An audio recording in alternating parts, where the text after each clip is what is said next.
Well, good morning.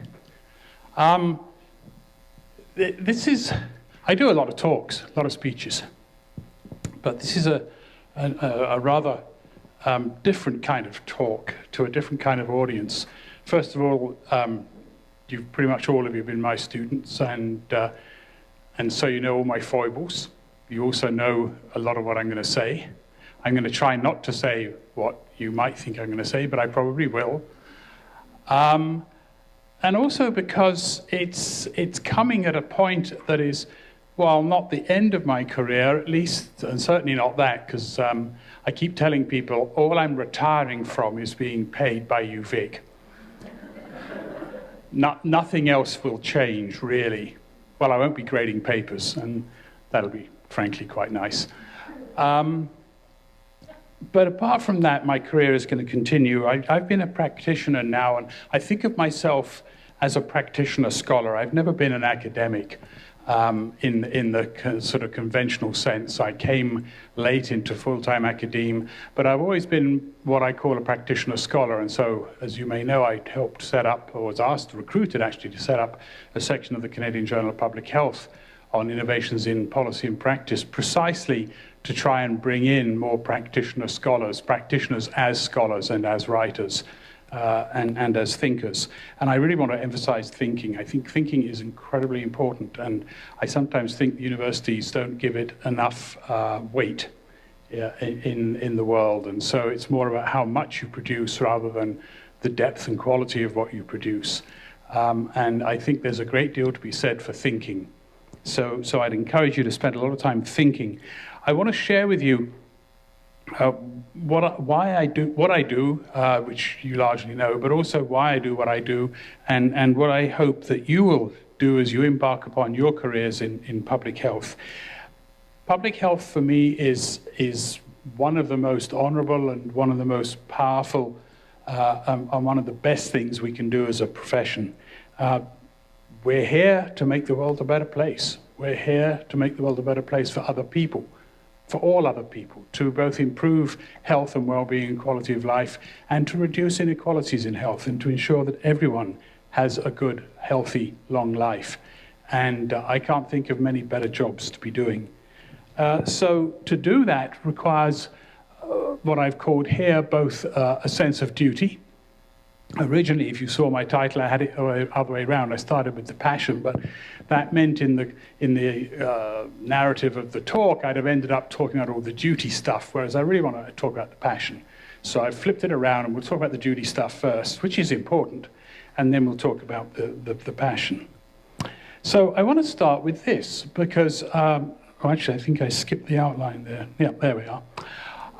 That's what I'm going to talk about. Public health is. What is public health? Public health is political. One of the other things that Michael might have mentioned but didn't, and that I think you pretty much all know, is I was the first leader of the Green Party in Canada. I've done the politics. It's not my game. I stepped away from it, but I've been there. And I certainly think that public health is small p political. I want to talk briefly about public health and the challenges in the 21st century, and then go on to talk about what else you can see there, and end on what I think is a positive and perhaps hopeful note. So let me just begin. You know this, I use this a lot in my courses, that population health is how we think. And again, that think word. So we think about what is the health of the population, where does it come from, how do we change it, all of that. And then what do we do about it? That's what public health does. And I'm going to use this definition, which is my favorite definition. And it's my favorite definition for a number of reasons. It talks about public health as an art as well as a science, which is really important. It talks about not just health, but improving quality of life. And it talks about the organized efforts of society. So it's not just us, it's everyone, it's everything, it's all of society. And so when I think about public health, this for me is a very good way of thinking about public health. But let me talk about that first word in that term, the public in public health. What is the public? We, particularly, I'm technically a public health physician, and there's something called the Public Health Physicians of Canada. But unlike other physicians, we don't have patients. We don't see people who are sick. We don't largely deal with individuals.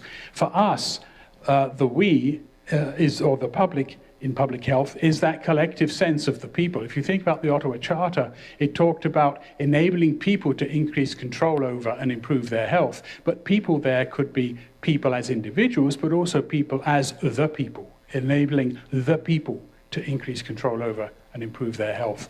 And so it's that collective sense of we, of the community. We work in and with community. We work in the public interest.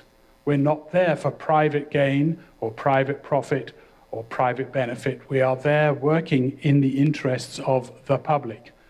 We work mainly, as I said, on the health of the public as a whole, not on individuals. We don't have patients. We work for the public. For the most part, we're public servants. And we are there to work for the public. And we're employed, in fact, by the public. And we're doing all of this out in the public sphere. There's, as I said, public health gets pretty political, and you can't do that without being out in the public sphere, and that creates controversy and all sorts of things. And we often are working on public policy. So this is the public in public health, and we need to think about all of these aspects of the public dimension of public health. And what about the art? Well, it often is about the art of politics, and the art of politics has been defined or described as the art of the possible. So it's about the art of the possible, but it also means that we're often going to be involved in contentious issues. Think about the stuff we deal with on a daily basis. Sex, whether it's reproductive health or sexually transmitted infections or whatever it may be, gender issues, we're involved in all of that. Drugs. Marijuana right now, very clearly, the opioid crisis, tobacco, alcohol, you name it. We're involved in dealing with the health consequences of industry, particularly polluting industries, but lots of others. We're involved with unhealthy products. We're involved with something that is intensely political, which is around poverty and inequalities and societal responses to those. So you can't get away from the politics in public health. We're not talking partisan politics, party politics here, just talking about the political nature of society. And that's something to be celebrated. But the society is and should be political, and we should celebrate that. That's what democracy is all about. And also, we're constantly having to deal with very different societies and communities and cultures and subcultures with differing values and differing norms, different cultural traditions, different ideologies, and we're having to navigate through all of that. So there's no science to any of this. This is really about the politics of it. You may have the science of tobacco and how it causes disease, but the art is how you then manage and control it in the face of industries, in the face of smokers and their rights as they see it to smoke, and on and on and on. So that's the art, I think, of public health, is how do you navigate all of that? And public health is political. One of my heroes is Rudolf Virchow, later best known as a pathologist and in terms of identifying the tuberculous pathogen and so on. But in 1847 or so, Rudolf Virchow, as a young physician, was sent by the Prussian government to Silesia to look into a typhus outbreak among the coal miners in Silesia. And he came back to the Prussian government and he reported back and he recommended the things you see there. Introduction of Polish as an official language. Silesia is actually now in Poland and was Polish at the time. Democratic self-government, separation of church and state, the creation of grassroots agricultural cooperatives.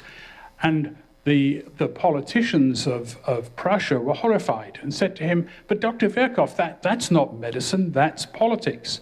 To which he famously responded, as you see at the top, medicine is a social science, and politics, nothing but medicine at a larger scale. And if you put in the word public health there instead of medicine, you've got it. Public health is a social science, and politics, nothing but public health at a larger scale. And we've known this now, it's 170 years this year since he said that. Incidentally, later on that year, he was on the barricades in Berlin, pistol in hand, to support the uprising in Berlin. So very actively involved in the politics of his city and his time. Another point is, we're not neutral. If you've been reading my weekly columns, it was actually the topic of my column last week. We are not neutral. People would like to say, oh, you have to be neutral and scientific and not have opinions and so on. BS. We absolutely should have opinions. In fact, we're required by law to have opinions. The Public Health Act, for example, in Ontario and here, talks about a medical officer of health or a health officer, an environmental health officer, acting when they have a reason to believe or when it is their opinion that a health hazard exists. They don't have to have definitive proof. So we're expected to have opinions, in fact. We are very definitely biased in favor of health and very definitely biased against anyone who harms health or anything that harms health, whether it's economic or political or ideological or religious or whatever. If it harms health, we're going to be opposed to it. And if we're not making waves, if we're not ruffling feathers, we're really not doing our job. Because our job is to ruffle feathers and make waves and make change. And what's that phrase? You can't make an omelette without breaking eggs. Which takes us to advocacy. I wrote an editorial a few years ago now for the Canadian Journal of Public Health. It's not a dirty word, it's a duty. It's become a dirty word. And I wrote this in response to some pushback from some interest groups that these sort of public health doctors were being advocates. Horror. Well, actually, it's our duty. It's part of what we're supposed to do.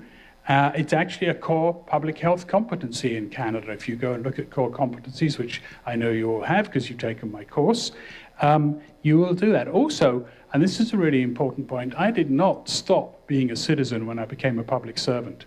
And it's a delicate line to walk sometimes, that's the art of it. But for example, I ran for the Green Party in the 1984 federal election while working full-time as a medical officer of health in Toronto.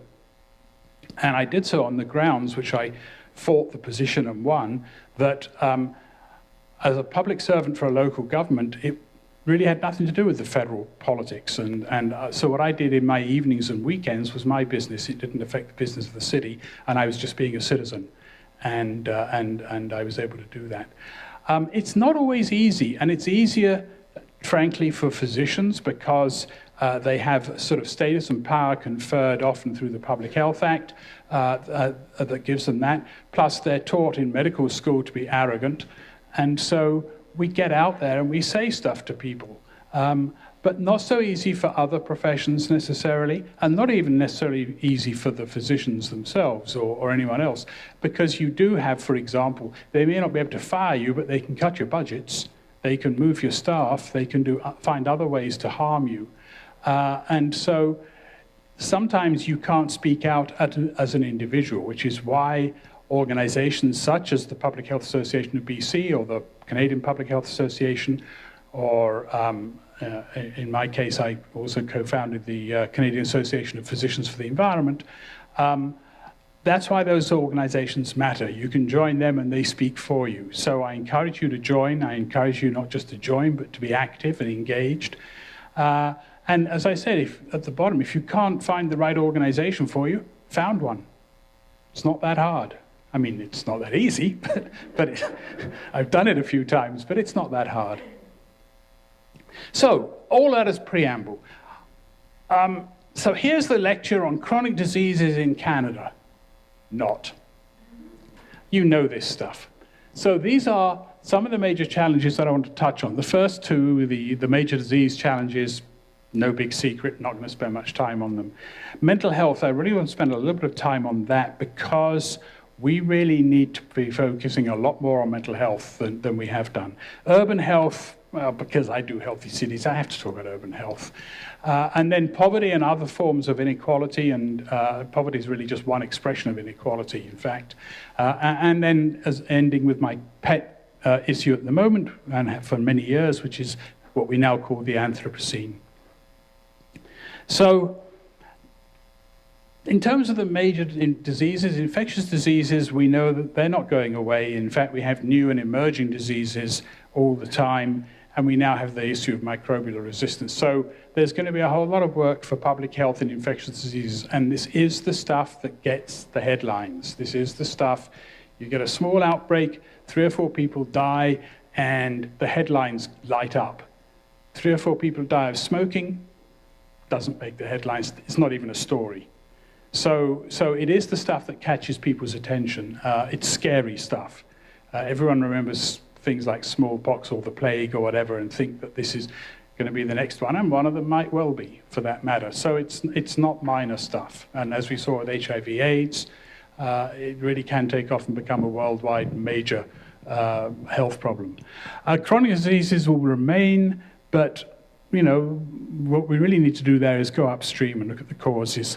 And disability as well as death. We need to pay much more attention to disability. And if you do, the top causes of disability are not cancer and heart disease and all the rest of it. They're musculoskeletal diseases, and they are mental health. And so as public health, we need to be spending more time thinking about those. And then, again, those of you who've taken my course, you know I do a whole section on healthy death. We're all going to die. I hate to break this to you, but we are all going to die. But the point, this is an American Health Foundation slogan from many years ago. The secret of life is to die young, but as late as possible, which is why I Morris dance and things like that. One of my fellow Morris dancers is 93 this year, next month, and he comes out every week to practice, and he's my hero. I want to be like Fred when I'm 90, in my 90s. So we're all going to die, but let's live long, healthy lives, and let's die healthy. And part of this means we need to focus more on the quality of life than on just the quantity of life. We're probably not going to push life expectancy a whole lot further than it already is in sort of low 80s. Theoretically, we could probably only push it to about 85 as the average lifespan of humans. So we need to focus much more on the quality of life, and disability issues are about that. And then mental health. It's the poor cousin of the healthcare system. It's the poor cousin of the discussion of health in general, in fact. And it's therefore the poor cousin of public health. But globally, more than 20% of years lived with disability is due to mental health problems. It's on a level with cardiovascular and circulatory diseases in terms of disability-adjusted life years. Recent data from the Global Burden of Disease study. But also, and importantly, there is this reciprocal relationship with mental health, or with physical health. And physical and mental health, we need to stop separating them. We need to be thinking more holistically about that. So we know that physical activity is good for depression. We also know that depression can lead to physical inactivity. They're related to each other, back and forth, and so it goes on. So we need to understand that. We need to understand that, incidentally, at a physiological level. So there is something called the psychoneuroimmune pathway, that what your mind hears is translated into physiological changes in the body and in the immune system. If you think about what the immune system is concerned with, which is not just infectious disease, but detection and eradication of malignant cells, allergy, autoimmunity, all of those are immune-related diseases. The mind influences the immune system and influences the body. One of my favorite stories, Norman Cousins was editor of Saturday Night many years ago, and he got ill, and for whatever reason, he decided he was going to laugh himself back to health. And so he just got a whole bunch of funny movies and books and read them and laughed and got better. And he went on the circuit talking about laughter and wrote a book called Laughter, the Best Medicine. And he had to go one day, or was invited to speak at Harvard Medical School Grand Rounds. That's a pretty intimidating place to do a grand rounds if you're not a physician and if you're talking about something a bit woo-woo like mind and body. Okay, so he's standing there in front of this bunch of hard-nosed anatomy physiology types. How does he convince them of the mind-body connection? So he read them a fairly hot passage from the Kama Sutra. And after 3 or 4 minutes of that, he said, does anybody here not understand that what their mind just heard, their body just reacted to? Sort of end of case. Case closed. Point made. But we need to think about that a great deal, in fact. I mean, I think a lot of what happens when we talk about early childhood stress, what's happening is translated physiologically into changes that affect their health throughout lifetime. So adverse child events have through this pathway a connection. Anyway, enough on that, but the point is made. So then the question becomes, from a public health point of view, how do we create mentally healthy homes and schools and colleges and universities and workplaces and communities? That's a huge public health challenge, and one we need to be thinking about a great deal. Urban health, I'm not going to spend a lot of time on this because it's something you've heard a lot from me about. But we are 80% urbanized and globally 55% and growing fast. And we do spend 90% of our time indoors, and as you will know from my courses again, here we are in the typical 21st century North American human habitat, or human environment, in a building in a city. And so how do we create not just physically healthy communities, but physically, mentally, and socially healthy communities? How do we design built environments to be socially healthy? That's a very interesting challenge. And of course, we as public health don't actually do that. So we have to partner with architects and urban planners and landscape architects and all the rest of it if we're going to do that, parks planners and so on. Poverty and inequality, if you don't get this by now after a couple of years in this program, then we have failed dismally. So I'm not going to spend much time on it, okay? But I do want to say that poverty and inequality and all forms of exclusion and discrimination and so on, they are inhumane, they are unjust, they are a huge loss of human potential, they are unforgivable in a wealthy modern society. How come in a society as rich as we are, we have poverty, we have homelessness, we have hunger? And why do we think that's okay? It's obscene, actually. And also, if you want to appeal to the economists here, it's literally so expensive that we can't afford it. It would be way cheaper to deal with poverty and homelessness and hunger and eradicate it than it is to carry on with the system we have. So it's just crazy to go on as where we are. But the key point is the point at the bottom. Social injustice is killing people on a grand scale. So it's not just bad morally and ethically and politically and economically, it's bad for health, really bad for health. And so we need to be, and we are, very engaged in the fight against poverty and the fight for justice. And just as Virchow was 170 years ago. So all of that is just preamble to what I really want to say, which is that I want us to look way upstream. Welcome to the Anthropocene, and many of you will have heard this. So I'm not going to dwell at it at length, but I just want to touch on a couple of key points, because this is in my view, the public health challenge of the 21st century. We have become so powerful. There's a nice little video that I've shared that says that we now move more sediment and rock than all the natural forces of erosion on the planet. We are a force equal to or greater than nature when it comes to things like that. We are shifting the climate. We are punching holes in the ozone layer. We're creating a sixth great extinction, and so on. We're very, very powerful, and we don't use that power wisely or well at the moment. We will show up in the geologic record. There will be a point in the geologic strata you'll be able to point to if we're still here millions of years down the road and say, that was the Anthropocene, or someone who will be here after us will do that. But also, it's really important to understand it's not just climate change, that it's much more than that. It's ocean acidification, it's ozone layer depletion, resource depletion, pollution. The Lancet had a commission that reported on pollution and health quite recently and estimated, revised estimates, that 16% of deaths globally, most of them, 90% of them in the low-income and middle-income countries, are in fact due to pollution. 16%. It's a very large cause, and that's only a piece of it because there's two categories of pollutants for which they didn't have enough data quantify the health impacts. So 16% is the lower limit of the health impacts of pollution in terms of mortality globally. It's actually much higher, but we don't have the data to be able to say so with surety. So it's not just climate change, and also the problem is it's all at the same time. So all of these things are happening, not individually, but all at the same time, and often reinforcing each other. Some of the aspects of that, top left, is the ecological footprint, which exceeded world biocapacity in about 1970.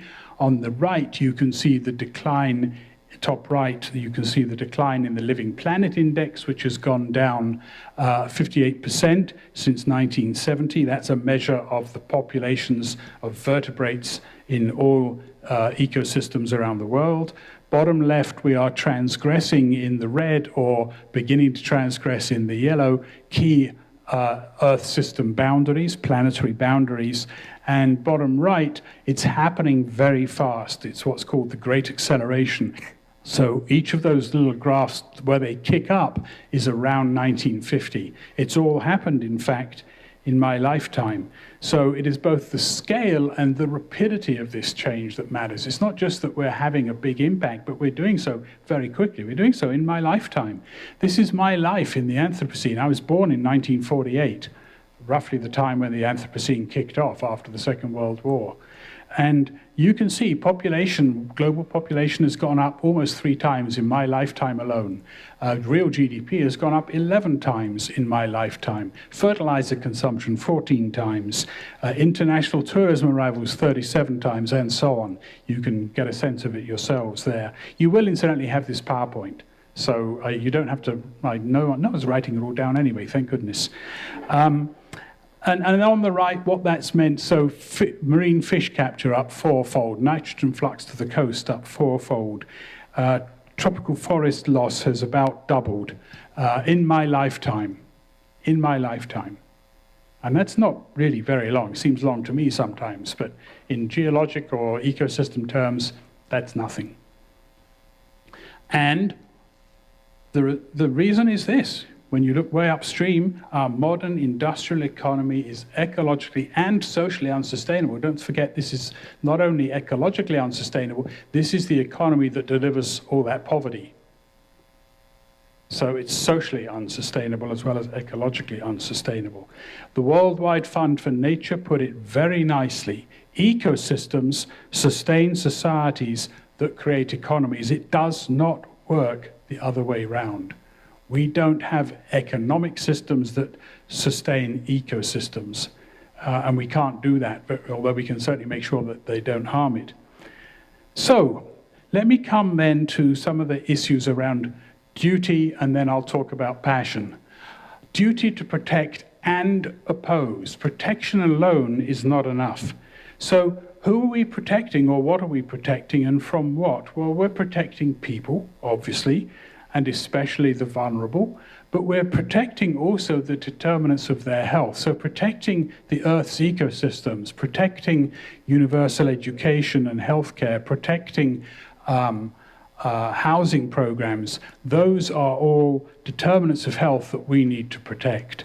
And from what? Well, from natural hazards, obviously, and public health's always had a role in protecting us from natural hazards, whether it be microbes, smallpox virus, or whatever, to earthquakes and climate change, but also from what I've called here unnatural, or if you like, human-made hazards, and protecting us against those who, through their actions or inactions, would harm health.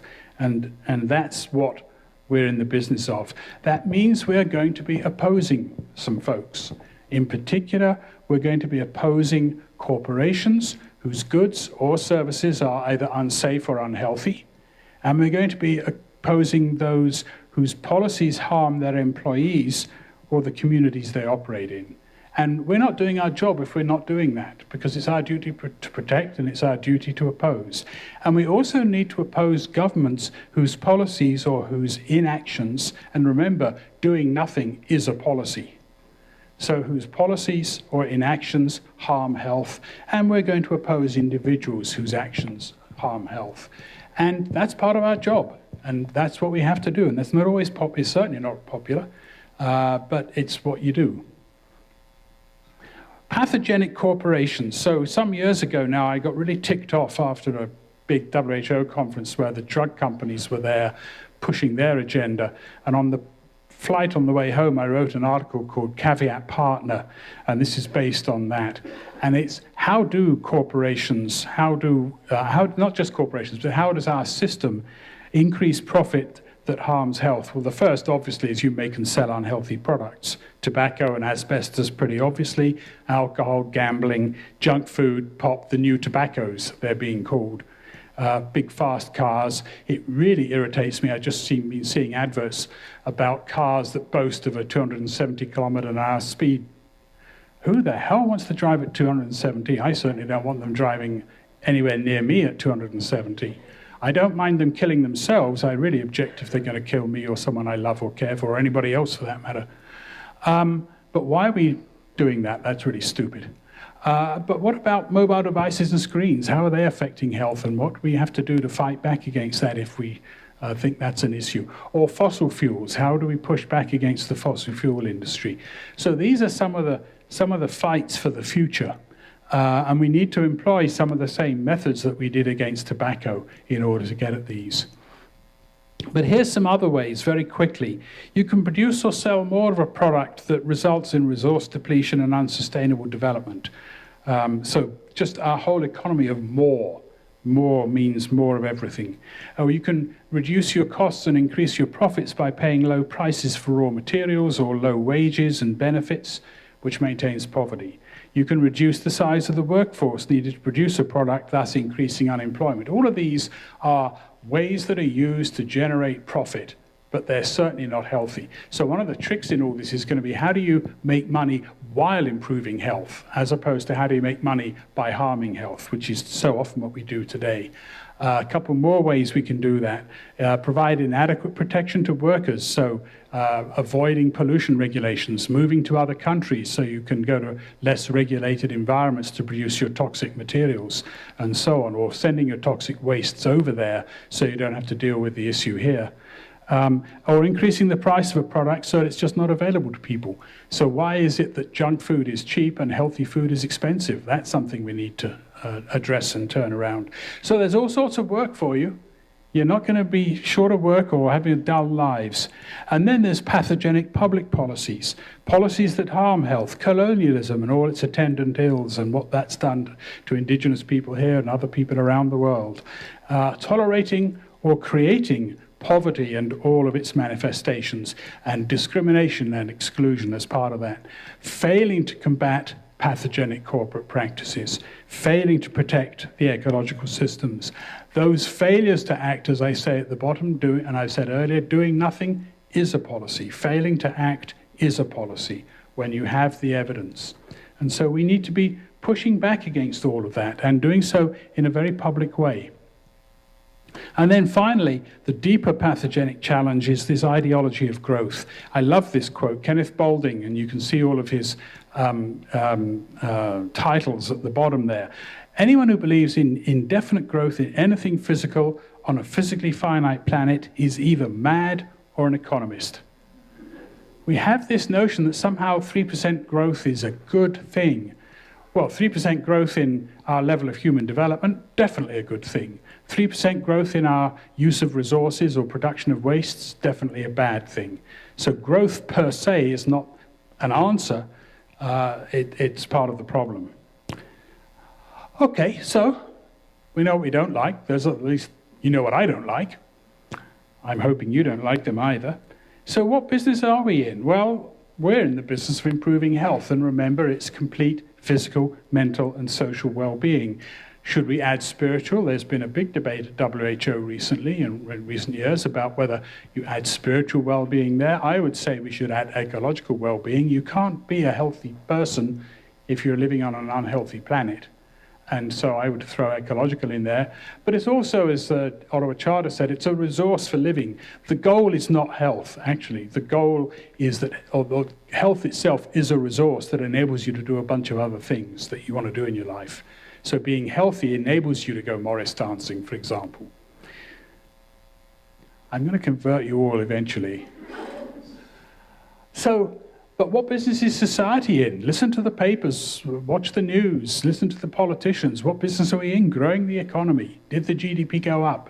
Did it go down? If it went up, that's good. If it went down, that's not good. As if that was the only thing that matters. Never mind that GDP itself is a totally pointless and useless and, in fact, disinformative measure of anything. It was never designed to measure social progress, but that's how we use it. So that seems to be the business we're in as a society, maximizing profit, getting rich, watch the television, you know, Houston Housewives or whatever it may be. I mean, it's just how many big cars and golden palaces you have, for God's sakes.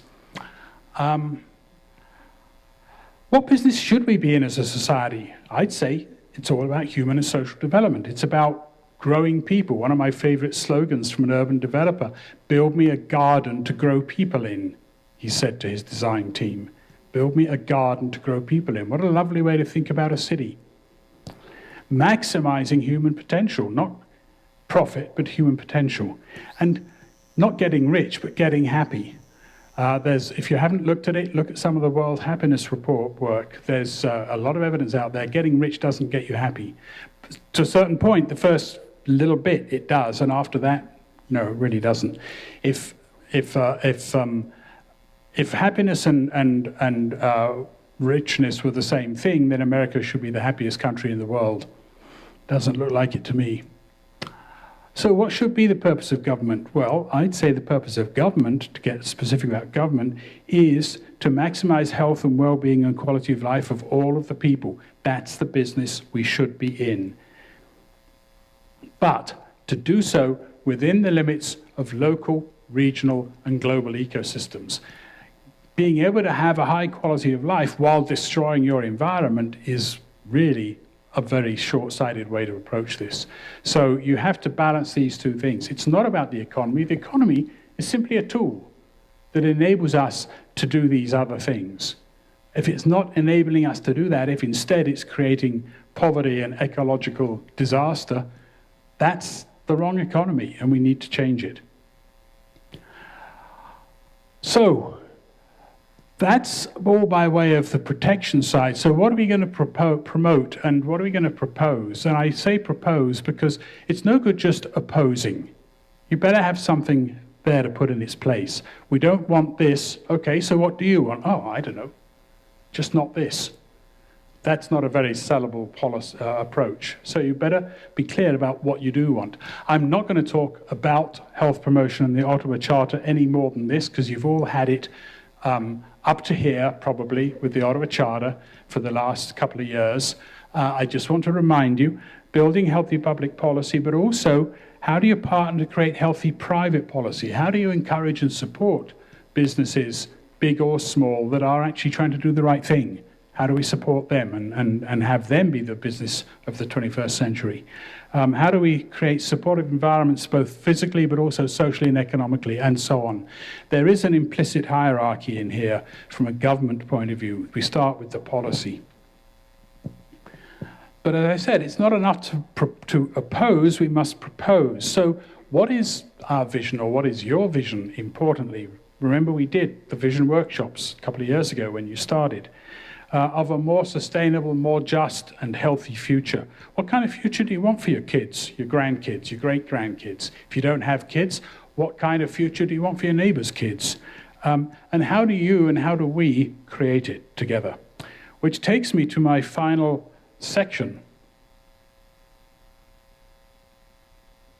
What is this better future we're going to put in place? Well, I think it's what I've come to think of in the last couple of years more deeply and more actively engaged in, the notion of one planet living. This is the greatest challenge we face in the 21st century. The problem is this: we behave in Canada as if we had all of this. Our ecological footprint is about 5 planets worth in Canada. Problem is, what we actually have is that. So we can't go on living in a way that assumes we have 4 other planets somehow kicking around that we can use. We don't. We only have one. So the challenge for the 21st century, and the challenge for public health as part of that, is how do we live equitably and in good health on this one small planet. We could live sustainably, but not in nice ways. So how do we live sustainably in good ways on this one small planet? And we, meaning high-income countries, are the ones who have to change first. We caused most of the problem. We're still causing most of the problem. We continue to be the high consumers. If we're not willing to change and we're not able to change, why would anyone else?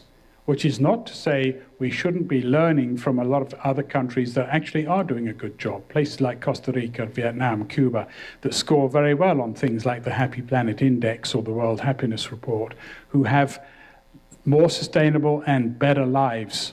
And so we need to be learning from them, but we also need to show the way. We need to assume the responsibility and act accordingly. So I've got very interested in this notion of one planet living. This is an organization called Bioregional, and they've been pushing this for a while now. And what I particularly want to stress here, these are their 10 principles, but what I really want to stress here is these first 3, because these first 3 are not the usual things you see when you hear about sustainable development. And so what they're doing is integrating the human in with the environmental. And so it begins with health and happiness, in fact. And then goes on to talk about equity and a local economy, and then culture and community. So putting those first, I think, is really important. It's what attracts me to their work. And in fact, they are about to start a project here in Saanich with Saanich Council and the group I've been organizing, Conversations for One Planet Region, will be part of it too, looking at how do we create a plan for one planet living in Saanich as part of an international project. So it's exciting times around all of this. So what's involved in becoming a one planet region? What would our community be like? We've started to do this work through what I call Conversations for a One Planet Region. What would our community be like, and what would our lives be like if we reduced our ecological footprint down to a one planet footprint? And that means an 80% reduction for places like Australia, Canada, and the USA. This is not small potatoes. A lot of that is carbon. We can do a lot by reducing carbon. But at the same time, how do you do that while retaining a high life expectancy, good health, and life satisfaction for all? That's the trick. It's not that we couldn't reduce our ecological footprint, it's how do we do it while maintaining good health, which is where public health comes in, of course. This is very recent, just last week, a couple of weeks ago, April 12th, the first release of the measurement that Jenny Moore and Cora Holdsworth have been doing of the ecological footprint of both Victoria and Saanich. I'm going to skip a couple of slides here in the interests of time, but I just want to point out the biggest chunk of the footprint, it turns out, at a municipal level is food, followed by transportation, followed by buildings, followed by consumables. A little bit different from Victoria to Saanich, but not hugely so. So what they've then also been looking at is where does that footprint come from? The food footprint, a big chunk of it, 54%, is from fish, meat, and eggs. And when it comes to the building footprint, 79% of it is from the operating energy of operating buildings. These are things we can do something about. Transportation, 51% of it is from operating energy for private vehicles and so on. So these give us some clues as to what we can do, and they've actually put forward, which you can't read the detail of here probably, a way of reducing the footprint, and they've got some very specific measures there. But I put this into a slide to talk about the health co-benefits too. So one of their strategies, if you remember the size of the food footprint, reduce beef and dairy by 25%. Well, guess what? That's good for health. So let's get with it. That makes perfect sense. Purchase 25% less food, which would mean hopefully we ate 25% less food. That'd be pretty good for the obesity epidemic. So let's get with that one. Eliminate fossil fuel emissions. Hey, I'm all for that. Air quality, climate change, convert vehicles to electric, and so on. Not to mention making livable cities, which is, I think, their 5th or 6th strategy, where you shift from cars to public transport, bike and walking. So all of these have huge health co-benefits. So we can see very clearly some ways to link the sustainability agenda and the health agenda in One Planet Living.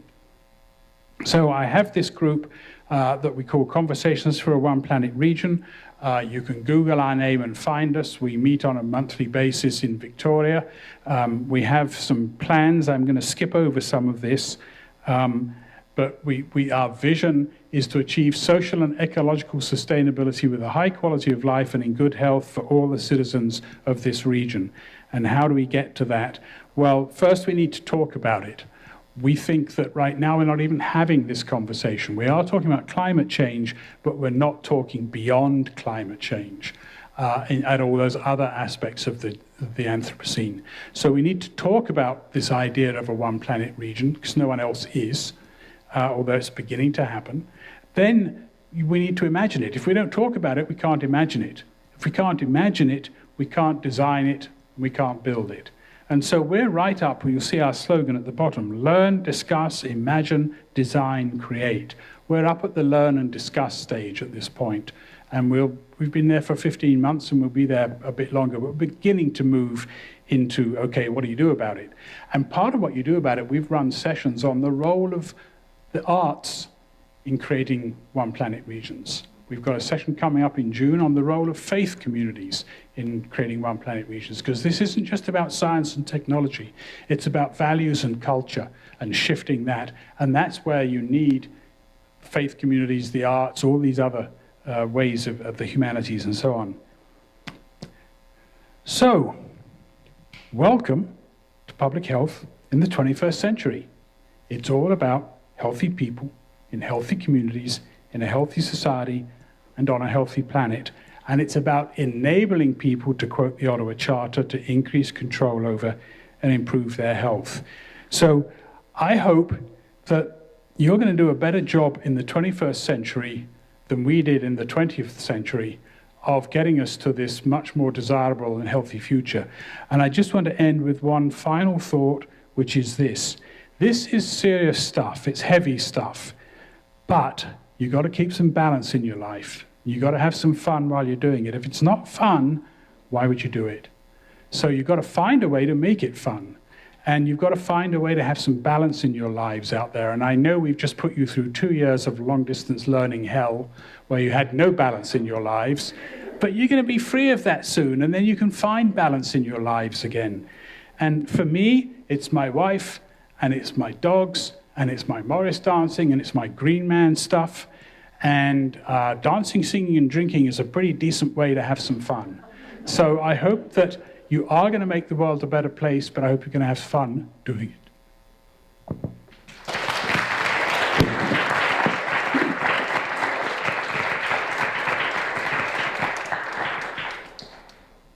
it. Thank you. Terrific. You did not disappoint. And you've given us so much to think about. We do have time for a few questions, so I don't want to do all the talking. I want you to ask questions while we have the time. Oh, and wear shorts. Hi, great shorts. Just wondering, with the work with the One Planet region, if you're doing any work with the Sustainable Development Goal framework. It's just, in my line of work, it's this new buzzword, and we're trying to get all the community foundations to align and start reporting on SDGs and making those connections. So just curious. Yeah, and I think you can see a lot of the Sustainable Development Goals ideas in here. It's not identical, but it's very much related to that. We've done a bit on SDGs, and we're certainly aware of them, and it fits in. We're not explicitly using them, but it's certainly part of the thinking, yeah. Cody. Hello, Trevor. Excuse me.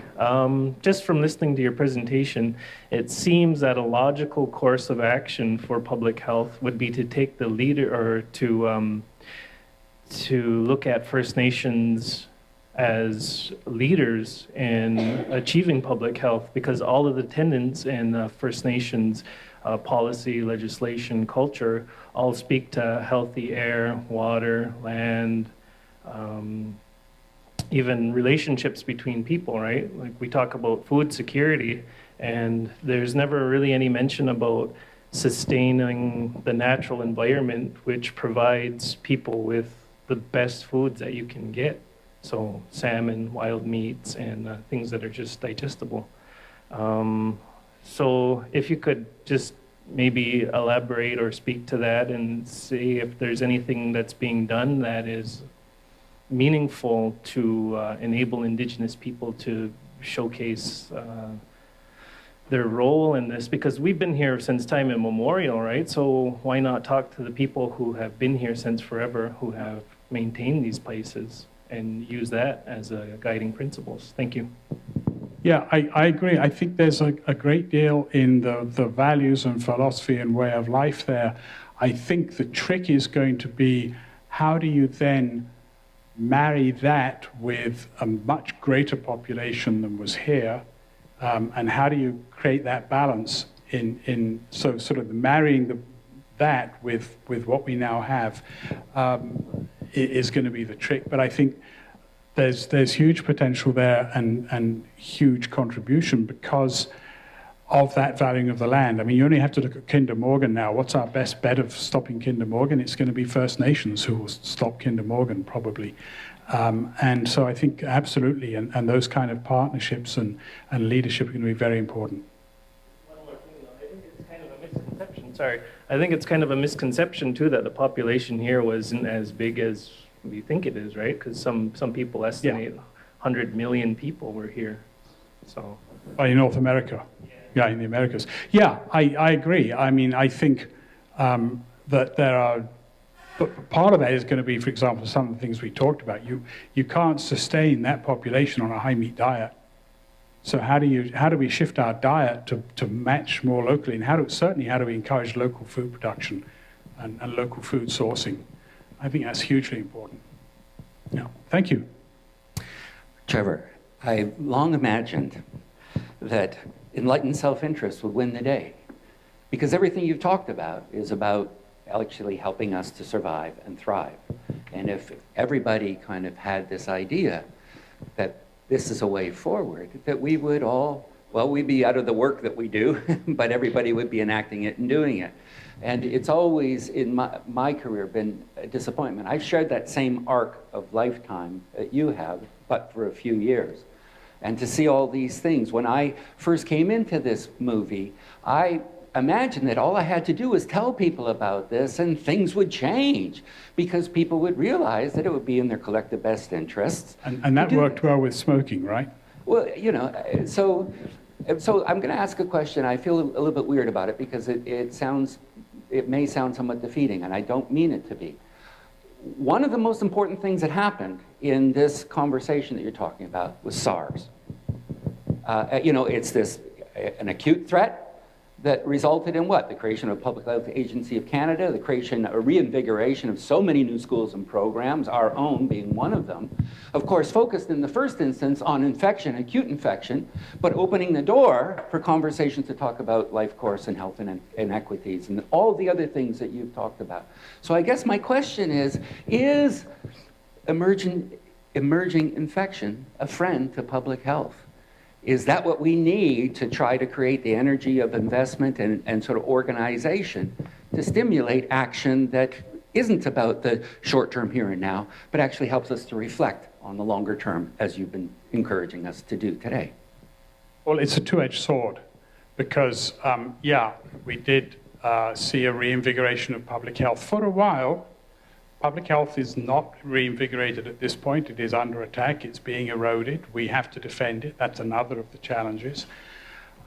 So it helped, but it's a two-edged sword because what you also saw was a pressure to say, well, public health should just go back to its basics and deal with infectious disease and don't interfere in the economy and don't tell businesses what to do and don't tell people how to live their lives. Just deal with infectious disease and shut up. And we've literally seen that. So I worry about us going back to that because these other challenges are much bigger. And I mean, that there is all sorts of hope.